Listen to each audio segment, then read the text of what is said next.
আশুলিয়া থানা বিএনপির সংগ্রামী সাংগঠনিক সম্পাদক হাজী আব্দুল কাসেম সহ আশুলিয়া থানা বিএনপি এবং অঙ্গ সংগঠনের সমস্ত নেতৃবৃন্দ, এই অঞ্চলে আমাদের বিএনপির যারা বিএনপিকে ভালোবাসেন, যারা আমাদেরকে ভালোবাসেন, যারা বেগম জিয়ার আদর্শে অনুপ্রাণিত হয়ে আমাদের ডাকে প্রত্যন্ত অঞ্চলে ছুটে যান, সে সকল প্রাণপ্রিয় নেতা কর্মী ভাই বোনেরা, প্রিয় শিক্ষক মণ্ডলী, সম্মানিত ম্যানেজিং কমিটির সদস্য, ইলেকট্রনিক্স মিডিয়া এবং অভিভাবক এবং ছাত্রছাত্রী ভাই বোনেরা, আসসালামু আলাইকুম। বক্তব্য দীর্ঘায়িত করবো না। আসলে এত সুন্দর পরিবেশ দেখে আমার মনে হয় যে সাভারের মধ্যে আমি এই একটি স্কুল দেখেছি যে স্কুলের পরিবেশ আসলে মনোমুগ্ধকর।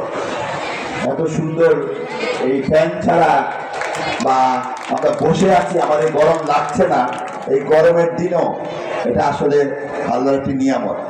আমরা বিশ্বাস করি এই স্কুলটি হয়তো এখন হয়তো এই 17 বছরে হয়তো জরাজীর্ণতে পরিণত হয়েছে, হয়তো অবহেলায় উপেক্ষায় হয়তো স্কুলটির হয়তো ভগ্নস্তূপে পরিণত হয়েছে। সামনে আমাদের দল ক্ষমতায় আসলে আমাদের দেশ নেত্রী বেগম খালেদা জিয়ার পরামর্শে তারেক দলের ভারপ্রাপ্ত চেয়ারম্যান তারেক রহমানের নির্দেশে আমাদের বাবু ভাইয়ের ছোঁয়ায় ইনশাল্লাহ এই স্কুলটি ভালো স্কুলে রূপান্তরিত হবে।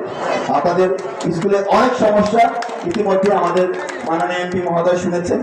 আমরা বিশ্বাস করি এই সমস্যাগুলো উনি আমলে নিয়ে, ওনার হয়তো এখন ক্ষমতা নাই, আমাদের হয়তো বিএনপি এখনো ক্ষমতায় আসে নাই, উনি যতটুকু সম্ভব ওনার ক্ষমতার বাইরে গিয়ে উনি করতে পারেন। বিভিন্ন স্কুলে উনি করছেন, আমি জানি বিভিন্ন স্কুলে করেন।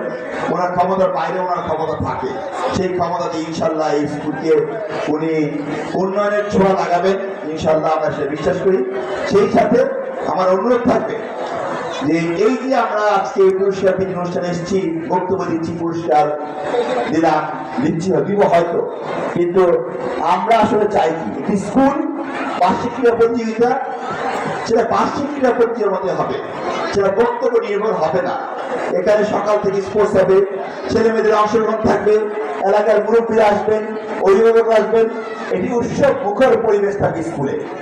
এইখানে আমি এসে সেটি দেখি নাই, আমার কাছে মনে হয়েছে যে আমরা এসেছি এলাকাবাসী খুশি, কিন্তু আমাদের সন্তানরা যারা নিয়ে এই স্পোর্টস, যাদেরকে নিয়ে বার্ষিক ক্রীড়া প্রতিযোগিতা, তাদেরকে খুশি করার জন্য, তাদেরকে খুশি রাখার জন্য যে পুরস্কার বিতরণ অনুষ্ঠানটি বছরের প্রথম দিকে হওয়া দরকার, সেরকম চেষ্টা করবেন। অ্যাডক কমিটি, শক্তিশালী কমিটি আছেন, আমি বিশ্বাস করি উনি অন্তত বিগত 17 বছর যেভাবে স্কুলের ম্যানেজিং কমিটিগুলো চলেছে, যেভাবে সভাপতির নির্দেশে এই শিক্ষকরা সম্মান পায় নাই, আমাদের ছাত্রছাত্রীরা অভিভাবকরা সম্মান পায় নাই, তাদেরকে মূল্যায়ন করা হয় নাই। আমি বিশ্বাস করি সেই যুগ পাল্টে গেছে। 5ই আগস্টের বিপ্লবের পরে ছাত্র জনতার যে গণ-অভ্যুত্থানে, যে বিপ্লবের জয়ের মাধ্যমে যে নতুন দেশের সূচনা হয়েছে, যে নতুন বিপ্লবের সূচনা হয়েছে, নতুন বাংলাদেশের সূচনা হয়েছে, সেই বাংলাদেশের ধারা এই স্কুলে অব্যাহত থাকবে।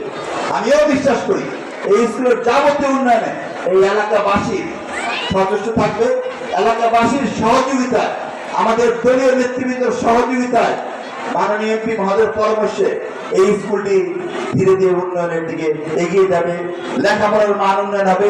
এই যে আমাদের একটা ভবন তৈরি হয়েছে, এই ভবনে অনেক কাজ বাকি, হয়তো এই ভবনের কাজ সম্পন্ন হবে আপনাদেরকে নিয়ে। এই স্কুলের নতুন দিগন্তের সূচনা হবে, নতুন আলোর সূচনা হবে আমাদের নতুন ভবিষ্যতের জন্য। আজকে আমাদের সন্তানরা স্কুলে লেখাপড়া করে, এদের সন্তান, এদেরকে ভবিষ্যতে গড়ে দেওয়ার জন্য আমরা চেষ্টা করব, আপনারা যদি সহযোগিতা করেন।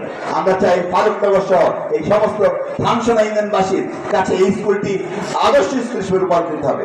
সবাইকে অনেক অনেক ভালোবাসা জানিয়ে এবং এই স্কুলের যে কোনো সহযোগিতায় আমরা দেওয়ান পরিবার এবং বিএনপির পরিবার আপনাদের পাশে থাকবে সেই আশাবাদ থেকে, এবং সবাইকে অনেক অনেক ধন্যবাদ জানিয়ে, কৃতজ্ঞতা জানিয়ে আর বক্তব্য শেষ করছি।